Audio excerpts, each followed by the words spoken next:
project-based learning, flipped classrooms, industry-integrated curriculum, KL, deemed to be university. అందరికీ నమస్కారం. ఈరోజు సాక్షి పేపర్లో కానీ గత 3-4 రోజుల నుంచి కానీ జగన్మోహన్ రెడ్డి దుర్మార్గపు ఆలోచనలు చేస్తూ గత 5 సంవత్సరాల నుంచి చేసిన అరాచక పాలనని మళ్ళీ ఏదో ఒక విధంగా ఈ రాష్ట్ర ప్రజల్ని శాపంగా మారటానికి ఈ 5 సంవత్సరాలు శాపంగా మారాడు. మళ్ళీ 5 సంవత్సరాలు ప్రజలందరినీ కూడా మభ్యపెట్టి మోసం చేసి అధికారంలోకి రావటానికి పేద వర్గాలు, వికలాంగులు, వితంతువులు, వయసులో పెద్దవారు వాళ్ళందరినీ కూడా ఏదో ఒక విధంగా తన వైపుకి మలుచుకోవటానికి విశ్వ ప్రయత్నాలు చేస్తూ ఉన్నారు.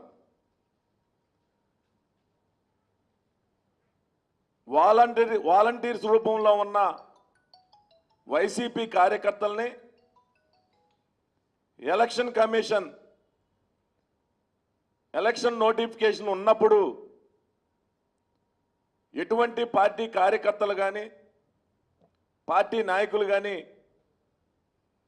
ప్రభుత్వ కార్యక్రమాల్లో పాల్గొనడానికి వీలు లేదు అని ఈసీ ప్రతిసారి చెప్తూ ఉంటుంది.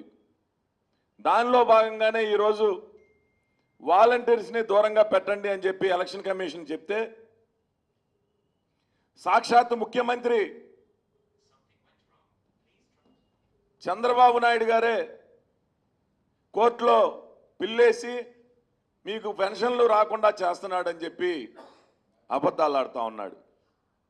మొదటి నుంచి కూడా నోటికి ఏదొస్తే అది అబద్ధాలు ఆడటం, ప్రజల్ని మభ్యపెట్టడం చాలాసార్లు చూసాం. నాకు సొంత పత్రిక లేదు, సొంత ఛానల్ లేదు, ఎన్నిసార్లు మీటింగ్లో చెప్పలా. మరి సాక్షి పేపర్ ఎవరిది, సాక్షి ఛానల్ ఎవరిది? ఇది అబద్ధం కాదా? నీ నోటెంట వచ్చింది. నా నోటెంట ఏదొస్తే అది భగవద్గీత, ఖురాను, బైబుల్ అని చెప్తావే. ముఖ్యమంత్రిగా ప్రమాణ స్వీకారం చేసినప్పుడు ఏం మాట్లాడారు? మద్య నిషేధం చేసిన తర్వాతే నేను ఓటు అడుగుతాను అన్నావు. నీకు గుర్తులేదా? నీకు ఏ హక్కు ఉందని చెప్పి ఈరోజు ప్రజల మధ్యకి వచ్చి ఓట్లు అడుగుతా ఉన్నావు. జోగి రమేష్ మానసిక రోగంతో బాధపడతా ఉన్నాడు. 3 సార్లకు మార్చేసరికి మానసిక పరిస్థితి బాగోలా.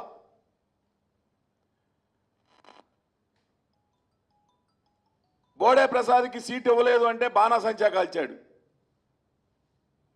బోడే ప్రసాద్కి సీట్ వస్తుందంటే స్వీట్లు పంచాడు. చరిత్రలో ఎక్కడన్నా చూసామా? అంటే పిచ్చి పట్టిందా నీకు? నీకు ఓటమి కళ్ళకు కట్టినట్టు కనిపించేసరికి నియోజకవర్గంలో ప్రజల్ని ఏదో విధంగా మభ్య పెడదామనే ఆలోచనలు చేస్తూ ఉన్నావు. ఇది వాస్తవం కాదా? నిన్న గంగూరులో ఒక పేద దళిత మహిళ ఆరోగ్యం బాగోలేక మరి కొడుకింటి దగ్గరికి వచ్చి పక్కనే ఉన్న సచివాలయం ఉదయం నుంచి 2 సార్లు ఇల్లు వచ్చింది. పెద్ద దూరం కూడా లేదు, 50 మీటర్ల దూరంలో సచివాలయం ఉంది. ఉదయం 9 గంటల నుంచి పంపిణీ చేయాల్సిన పెన్షన్ వజ్రమ్మ గారు అక్కడికి వెళ్తే డబ్బులు రాలేదు అని 3 సార్లు వెనక్కి ముందుకి ఇంటికి రావడం జరిగింది. అనారోగ్యంతో చనిపోవడం జరిగింది. ఆవిడ చనిపోయిన తర్వాత హడావుడిగా వేరే సచివాలయం నుంచి తీసుకొచ్చి డబ్బులు అక్కడ పంపిణీ చేయడం మొదలుపెట్టారు. నేను సూటిగా ఒకటి ప్రశ్నిస్తా ఉన్నా, గ్రామ పంచాయతీల్లో ట్రెజరీ నుంచి పెన్షన్కి సంబంధించిన నిధులు మీరు ఏ గ్రామ పంచాయతీలో ఏ తేదీ నాడు జమ చేశారో చెప్పగలరా? 3వ తేదీ మధ్యాహ్నం దాకా కూడా పెన్షన్కి సంబంధించిన నిధులు పంచాయతీ కార్యాలయాలకి జమ పడలా. నీలో ఉన్న లోటుపాట్లను కప్పిపుచ్చుకోవటానికి మొన్న 16-30 తారీఖుల మధ్యలో సుమారుగా 16,000 కోట్ల రూపాయలు నీ ప్రభుత్వంలో నీకు సంబంధించిన కాంట్రాక్టర్లు, నీ తొత్తులుగా పనికి చేస్తున్న కాంట్రాక్టర్లు బిల్లులు చేయటానికి 16,000 కోట్ల రూపాయలు బిల్లులు శాంక్షన్ చేశావే. అంటే దీని అర్థం ఏంటంటే మళ్ళీ ప్రభుత్వంలోకి రావట్లేదు, కార్యకర్తల జేబులు నింపాలి. ఈ 16,000 కోట్ల రూపాయలు నిధులు కాంట్రాక్టర్లకు రిలీజ్ చేసి వాళ్ళ ద్వారా వచ్చిన ముడుపుల ద్వారా ఎన్నికల్లో ఖర్చు పెట్టాలి. ఈ ఒక్క కారణం తప్పితే ఇంతమంది పేదవారు కడుపు కొడుతున్నావే, సచివాలయాల దగ్గర కనీస సౌకర్యాలు కూడా లేకుండా 1వ తేదీ ఉదయం 9 గంటలకి పంపిణీ చేయాల్సిన పెన్షన్లు ఎందుకు పంపిణీ చేయలేకపోయారు? సచివాలయాలు ఏర్పాటు చేశానని, రైతు భరోసా కేంద్రాలు ఏర్పాటు చేశానని, విలేజ్ క్లినిక్లు ఏర్పాటు చేశానని పదే పదే చెప్పుకుంటా ఉన్నావే. ఇంతమంది ప్రభుత్వ ఉద్యోగులుంటే పెన్షన్ పంపిణీ చేయటం నీకు నీ అసమర్థత బయటపడుతుంది. ఒక్కరోజు చంద్రబాబు నాయుడు గారికి ఈ పెన్షన్ పంపిణీ మేనేజ్మెంట్ అప్పచెప్పు. 4 గంటల్లో నువ్వు ఎంతమందికి ఇస్తున్నావో 55 లక్షలు 60 లక్షలు చెప్తా ఉన్నారు. 4 గంటల్లో వాళ్ళ ఇంటికి తీసుకెళ్ళి పంపిణీ చేసే విధంగా ఆర్గనైజ్ చేయగలరు. నీకు వ్యవస్థల మీద పట్టు లేదు, పరిపాలన మీద పట్టు లేదు, రాష్ట్ర అభివృద్ధి మీద దృష్టి లేదు. కేవలం ఓటు రాజకీయం, మళ్ళీ ఎన్నికల్లో ఏ విధంగా మోసం చేసి అధికారంలోకి రావాలి అనే ఆలోచన తప్పితే. జోగి రమేష్ గారు నిన్న గంగూరు వచ్చాడు. మేము ముందే పరామర్శకి వెళ్ళి ఏం జరిగిందమ్మా అని అడుగుతా ఉన్నాం. అయ్యా, ఆవిడికి ఆరోగ్యం బాగోదు, కట్ట మీద ఉంటారు. ఈరోజు మా ఇంటికి వచ్చి 3 సార్లు పక్కనే ఉన్న సచివాలయానికి వెళ్ళి వచ్చింది, పెన్షన్ డబ్బులు రాలేదు అని చెప్పారు. అంటే మధ్యాహ్నం 2 గంటలు 4 గంటల దాకా డబ్బులు రాలేదంటే ఇది ఎవరిది నేరం? అక్కడికి వచ్చి వివరాలు కనుక్కోకుండానే ఈ రోగి రమేష్, మానసిక రోగి రమేష్ ఏంటో, అమ్మా చంద్రబాబు నాయుడు గారు హత్య చేసేసారు, ఒక తల్లిని పట్టణ పెట్టుకున్నారు. అసలు అక్కడికి వచ్చి వాళ్ళ బిడ్డలనో వారి భార్యనో ఏం జరిగింది, ఎలా జరిగిందని వివరాలు అడగాలి. సాక్షాత్ మేము అక్కడ ఉన్నాం, వాళ్ళు చెప్తా ఉన్నారు ఆవిడికి సరిగ్గా ఆరోగ్యం బాగోదు, పెన్షన్ కోసం 3 సార్లు వెళ్తే డబ్బులు రాలేదన్నారు, ఇంటికి వచ్చి ఒకసారి గుండెపోటుతో చనిపోయింది అని చెప్పి వాళ్ళు చెప్పారు. మేము విన్నాం.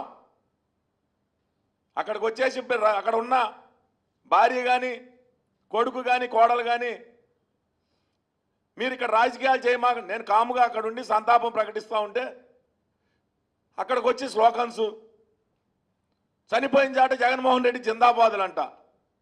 మొదటి నుంచి హత్యా రాజకీయాలు చేస్తూ ఉన్నావు, శవ రాజకీయాలు చేస్తూ ఉన్నావు. తండ్రి చనిపోతే శవాన్ని అడ్డం పెట్టుకొని ముఖ్యమంత్రి కావడానికి ఎమ్మెల్యేల సంతకాలు సేకరించావు.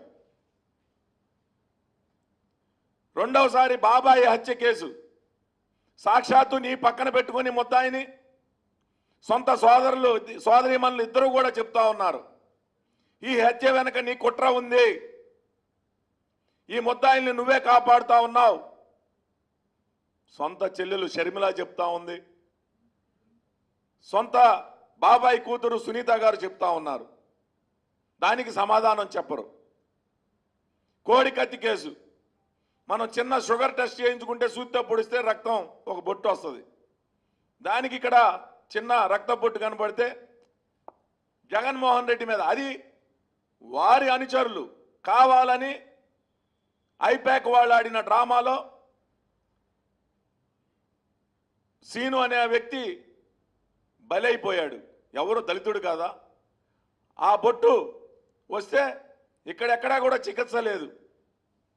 డైరెక్ట్గా విశాఖపట్నం వెళ్ళిపోయి అక్కడ వాళ్ళకు సంబంధించిన హాస్పిటల్లో జాయిన్ అయ్యి ప్రాణాపాయం ఉందని చెప్పి పత్రికల్లో రాసుకోవడం, సొంత పత్రికల్లో.